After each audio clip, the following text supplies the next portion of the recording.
بسم اللہ الرحمن الرحیم۔ عمر بن شام مشرکین مکہ کا سردار تھا۔ مشرکین کے تمام قبائل میں اسے احترام کی نگاہ سے دیکھا جاتا تھا۔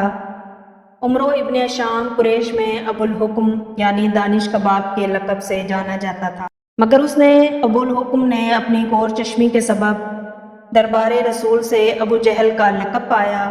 اب بھی یہ عالم ہے کہ اگر کسی شخص کو ابو جہل کہہ کر پکارا جائے تو وہ مرنے مرانے پر تل جاتا ہے، ایسا غرور کرنے والا کہ مرتے مرتے بھی کہہ مرا کہ میرا سر گردن سمیت کاٹنا تاکہ دیگر سروں کے درمیان ممتاز رہے۔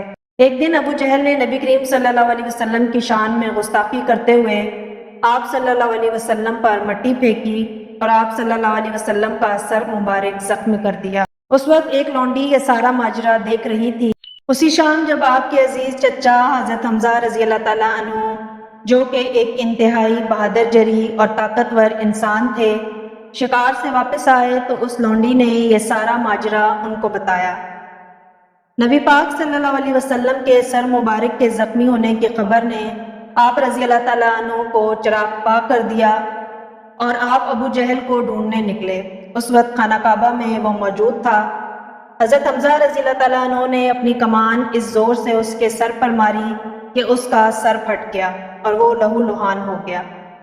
اس کے بعد حضرت حمزہ رضی اللہ تعالیٰ عنہ آپ صلی اللہ علیہ وسلم کی خدمت میں حاضر ہوئے اور کہا کہ بھتیجے، میں نے ابو جہل سے تمہارا بدلہ لے لیا ہے۔ یہ بات سن کر نبی کریم صلی اللہ علیہ وسلم نے فرمایا، چچا جان، مجھے زیادہ خوشی اس وقت ہوگی جب آپ ایمان لے آئیں گے۔ یہ بات سن کر حضرت حمزہ رضی اللہ تعالیٰ عنہ کلمہ پڑھ کر ایمان لے آئے۔ غور کیجئے کہ حضرت حمزہ رضی اللہ تعالیٰ عنہ آپ صلی اللہ علیہ وسلم کی محبت سے سرشار تھے۔ اللہ کے نبی بھی جب دنیا میں آئے، اہل و کفر و باطل نے ان کا نہ صرف انکار کیا بلکہ ان کے راستے میں ہر طرح کی رکاوٹیں کھڑی کیں۔ کتنے ہی انبیاء کرام کو ان کی قوموں نے شہید کر ڈالا۔ حضور پاک صلی اللہ علیہ وسلم کی بھی بہت زیادہ مخالفت کی گئی۔ ایک صحابی بیان کرتے ہیں کہ ایک دفعہ حضور اکرم صلی اللہ علیہ وسلم مسجد حرام میں جلوہ گر تھے اور نماز کی ادائیگی میں مصروف تھے اور نماز میں طویل سجدے فرما رہے تھے۔ اس وقت کفار کے کچھ سرکردہ افراد بھی حتیم میں بیٹھے ہوئے تھے۔ ان میں ابو جہل، شیبہ بن ربیعہ، عتبہ بن ربیعہ، عقبہ ابن ابی معید، امیہ بن خلف اور دو مزید افراد یعنی کل 7 افراد شامل تھے۔ ابو جہل نے کہا کہ تم میں سے کون ایسا ہے جو اس جگہ جائے جہاں کچھ قبائل نے جانور ذبح کیے ہوئے ہیں اور وہ جانوروں کی اوجڑی ہمارے پاس اٹھا لائے، ہم اوجڑی محمد صلی اللہ علیہ وسلم پر ڈال دیں گے۔ ان میں سب سے بدبخت اور کور دماغ عقبہ ابن ابی معید اٹھا اور اس نے اوجڑی لا کر پیکر نظافت و لطافت حضور انور صلی اللہ علیہ وسلم کے کاندھوں پر ڈال دی۔ آپ اس وقت حالت سجدہ میں تھے، میں وہاں قریب ہی کھڑا تھا، مجھے کچھ کہنے کی ہمت نہ ہوئی۔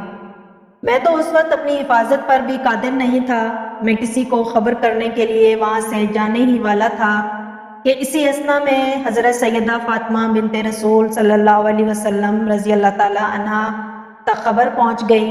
آپ دوڑی ہوئی آئیں اور حضور اکرم صلی اللہ علیہ وسلم کی پشت مبارک سے اوجڑی کو اتار دیا۔ پھر قریش کی جانب متوجہ ہو کر بلا خوف و خطر انہیں ملامت فرمانے لگی، لیکن کافروں نے انہیں کچھ جواب نہ دیا۔ حضور اکرم صلی اللہ علیہ وسلم نے اس اذیت کے باوجود اپنی عادت مبارکہ کے مطابق سجدہ پورا کیا۔ جب آپ نماز سے فارغ ہوئے تو 3 مرتبہ یہ دعا فرمائی، اے اللہ، قریش کی گرفت فرما، عتبہ، عقبہ، ابو جہل اور شیبہ کی پکڑ فرما۔ اس کے بعد آپ مسجد حرام سے باہر تشریف لے گئے۔ راستے میں آپ کی ملاقات ابو بختری سے ہوئی جس کے بغل میں کوڑا دبا ہوا تھا۔ اس نے آپ کے چہرے انور پر ملال کے اثار دیکھے تو پوچھا کیا ہوا؟ آپ صلی اللہ علیہ وسلم نے فرمایا کہ مجھے جانے دو۔ اس نے کہا نہیں، میں آپ کو نہیں جانے دوں گا جب تک آپ مجھے ساری بات نہیں بتا دیں گے۔ مجھے محسوس ہو رہا ہے کہ آپ کو کوئی بڑی تکلیف پہنچی ہے۔ اس کے اصرار پر آپ نے تمام ماجرا کہہ سنایا۔ اس نے کہا کہ آئیے میرے ساتھ مسجد چلیے۔ حضور اکرم صلی اللہ علیہ وسلم اس کے ساتھ مسجد میں داخل ہوئے۔ ابو البختری نے ابو جہل کے سر پر وہ کوڑا رسید کر دیا۔ اس پر کافروں میں آپس میں ہاتھا پائی شروع ہو گئی۔ ابو جہل چلایا، تو تم لوگوں کا ناس ہو، تمہاری اس آگ کی ہاتھا پائی سے محمد صلی اللہ علیہ وسلم کا فائدہ ہو رہا ہے، یہ تو چاہتے ہی یہی ہیں کہ ہمارے درمیان مخاصمت پیدا ہو اور وہ ان کے ساتھ محفوظ رہے۔ اللہ رب العزت نے ابو جہل کو غزوہ بدر میں نشان عبرت بنا دیا جب وہ سردار بن کر آیا، جس لشکر میں 1000 بہادروں کا لشکر تیار کیا گیا، اس کا سپہ سالار عتبہ بن ربیع تھا۔ اس فوج میں 600 افراد زدے پوش تھے، 100 سواروں کا ایک رسالہ تھا۔ یہ اسلحہ بن شتر سوار تھے، ہتھیاروں سے لیس گھڑ سواروں کی تعداد 200 تھی اور ہتھیاروں سے لیس پیادہ فوج کی تعداد 100 تھی۔ کھانے پینے کی وافر چیزیں ساتھ لی گئیں۔ عمر و قریش میں سے عتبہ بن ربیع، حارث بن عامر، نصر بن حارث، ابو جہل، امیہ بن خلف باری باری روزانہ 10 اونٹ ذبح کرتے اور اپنے ساتھیوں کی ضیافت کرتے۔ دل بہلانے کا ساز و سامان ہمراہ تھا۔ رات میں یہ عیش و طرب کی محفلیں سجتیں۔ غرض اہل قریش کا یہ لشکر مدینہ کی طرف روانہ ہونے کے لیے تیار ہوا تاکہ تجارتی قافلے کو مسلمانوں سے بچا کر لایا جا سکے، ان سے دو ہاتھ بھی ہو جائیں اور انہیں سبق بھی سکھایا جائے۔ فوج کی روانگی کے وقت دشمنان اسلام نے، جن میں ابو جہل بھی تھا، کعبے کی دیوار پر ہاتھ رکھ کر دعا مانگی کہ اے رب کعبہ، دونوں میں سے جو دین تجھے زیادہ پسند ہو، دونوں لشکروں میں سے جو لشکر اعلیٰ ہو، دونوں جماعتوں میں سے جو جماعت زیادہ تقوی والی ہو، اور دونوں گروہوں میں سے جو گروہ زیادہ معزز ہو، فتح کا صحرا اس کے سر باندھنا۔ اہل قریش یہ دعا مانگتے وقت یہ جان رہے تھے کہ وہ حق پر ہیں اور آپ صلی اللہ علیہ وسلم کے صحابہ کرام نعوذ باللہ حق پر نہیں، جبکہ وہ سب کفر و شرک، فسق و فجور میں مبتلا تھے۔ یہ قافلہ مکہ سے بدر کی جانب روانہ ہوا۔ ابھی قریش کا لشکر راستے ہی میں تھا کہ دوسرے قاصد نے آ کر خبر دی کہ ابو سفیان اپنے قافلے کو خطرے سے باہر نکالنے میں کامیاب ہوا، وہ عنقریب بحفاظت مکہ پہنچ رہا ہے۔ اس خبر سے لشکر قریش میں اختلاف پیدا ہوا۔ ایک گروہ کہہ رہا تھا کہ اب لڑنے مرنے سے کوئی فائدہ نہیں، مکہ واپس لوٹ چلو، مگر دوسرا گروہ واپس لوٹنا نہیں چاہتا تھا۔ اس کی خواہش تھی کہ ہر حال میں مسلمانوں کا مقابلہ کیا جائے۔ ابو الجہل بھی ان میں پیش تھا۔ اس اختلاف کی وجہ سے بنی زورہ، بنی انس، بنی عدی، بنی کعب اور بنی ہاشم کے لوگ واپس لوٹ گئے۔ ابو جہل، عتبہ، امیہ بن خلف اور ان کے ہم خیال افراد مدینے کے مہاجرین و انصار کا زور ٹوٹنے کے لیے بدر کی جانب بڑھے۔ اب ان کی تعداد 950 تھی۔ نبی برحق محمد صلی اللہ علیہ وسلم حالات سے ہر وقت باخبر رہتے۔ آپ صلی اللہ علیہ وسلم کے علم میں یہ بات آ چکی تھی کہ ابو سفیان کا قافلہ مدینے کے پاس سے گزر رہا ہے اور اس قافلے کی مدد کے لیے اہل قریش کے مسلح افواج مدینے کی طرف روانہ ہو چکی۔ یہ مدافعت کا وقت تھا، اپنا دفاع کرنا تھا، مدینے کے لوگوں کی جان و مال، مال و اسباب، عزت و آبرو کی حفاظت کرنی تھی۔ لہٰذا آپ صلی اللہ علیہ وسلم نے مہاجرین و انصار کو ایک جگہ جمع کیا اور ان کے سامنے صورتحال رکھی کہ ایک طرف اہل قریش کا تجارتی قافلہ ہے جس کے پاس کروڑا روپے کا مال و اسباب ہے، جو مدینے کے راستے مکہ کی طرف جا رہا ہے، اور دوسری طرف دشمنان اسلام کی فوج جنوبی راستے سے مدینے کی طرف پیش قدمی کر رہی ہے۔ آپ صلی اللہ علیہ وسلم نے انصار اور مہاجرین سے مشورہ پوچھا کہ اس صورتحال سے ہمیں کس طرح نپٹنا چاہیے۔ ایک گروہ کی رائے تھی کہ قافلے کے ساتھ کم لوگ ہیں، مال و اسباب زر کثیر کا ہے، اس پر حلہ بول دیا جائے اور ان کا تجارتی مال و اسباب لوٹا جائے۔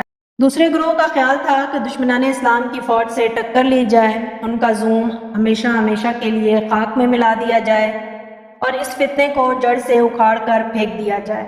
آپ صلی اللہ علیہ وسلم کی بصیرت کا بھی یہی فیصلہ تھا کہ اہل مکہ کے کافروں اور مشرکوں سے جنگ کر کے ان کی طاقت توڑ دی جائے، اور سب سے بڑی اور اہم بات یہ تھی کہ اللہ تعالیٰ کی مشیت بھی یہی تھی کہ حق کو حق کے ساتھ ثابت کیا جائے اور کفر و شرک کو جڑ سے کاٹ کر پھینک دیا جائے، تاکہ حق کی حقانیت ظاہر ہو اور باطل باطل کے ساتھ ثابت ہو جائے۔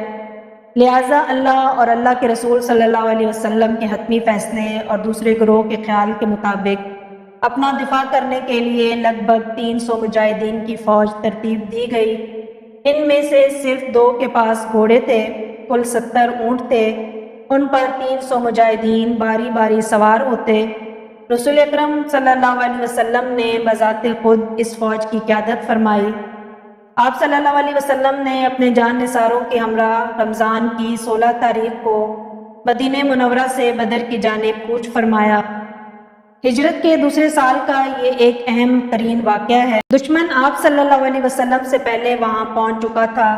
اس نے جگہ جگہ پڑاؤ ڈالا جو جنگی نقطہ نظر سے زیادہ اہم تھی۔ یہاں پانی کے کنویں تھے، اس لیے آپ صلی اللہ علیہ وسلم نے بحالت مجبوری کنوؤں کے شمال مشرقی سمت میں ایک اونچے ٹیلے پر قیام فرمایا۔ جان بازوں نے وہاں جھونپڑی کے سائبان بنا دیے تاکہ آپ صلی اللہ علیہ وسلم بہشت سپہ سالار اعظم وہاں سے میدان جنگ کا مشاہدہ کر سکیں، حالات کا جائزہ لے سکیں اور وقتاً فوقتاً ہدایات جاری کر سکیں۔ سامنے نشیب میں کفران مکہ، مشرکین قریش اور دشمنان اسلام کا پرشک و لشکر پڑاؤ ڈالے ہوئے تھا۔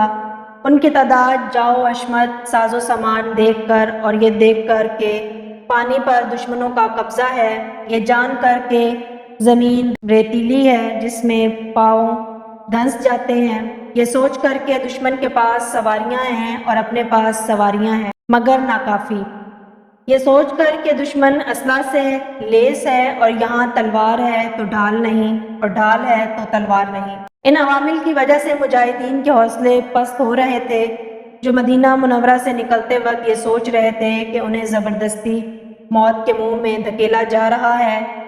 اب انہیں اپنی شکست اور موت اپنی آنکھوں کے سامنے دکھائی دے رہی تھی، لہٰذا ان کی ڈھارس بنانا ضروری تھا تاکہ دشمن کا مقابلہ کرتے وقت ثابت قدم رہے، نڈر اور بے خوف ہو کر دشمن کا مقابلہ کریں۔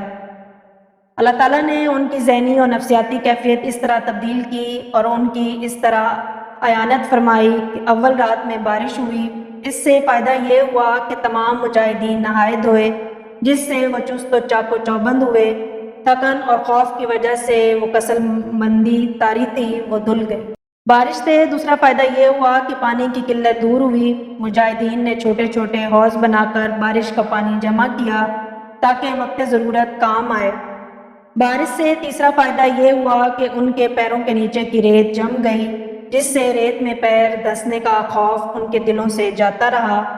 اور بارش سے چوتھا فائدہ یہ ہوا کہ دشمن نشیبی علاقے میں تھا، اس لیے وہاں کیچڑ ہو گئی، جس سے ان کے سواروں اور سپاہیوں کے پاؤں زمین میں جم نہیں پا رہے تھے۔ بارش سے پانچواں فائدہ یہ ہوا کہ وہ رات میں بے خوف ہو کر سو گئے اور صبح جب نیند سے بیدار ہوئے تب ان کے قلوب پر سکون طاری تھا۔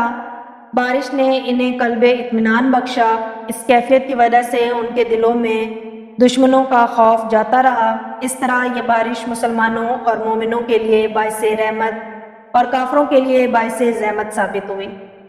اس طرح جب کفر و حق کا مقابلہ ہوا تو اللہ رب العزت نے حق کو فتح عطا فرمائی اور ابو جہل جو سردار بن کر آیا تھا اس کو نہ صرف شکست فاش ہوئی بلکہ جان سے بھی ہاتھ دھونا پڑا۔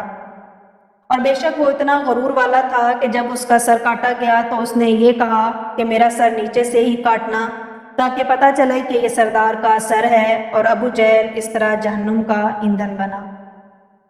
اللہ رب العزت سے دعا ہے کہ اللہ رب العزت ہمیں غرور سے محفوظ رکھے اور حق کو پہنچانے اور اس پر چلنے کی توفیق عطا فرمائے۔ آمین ثم آمین۔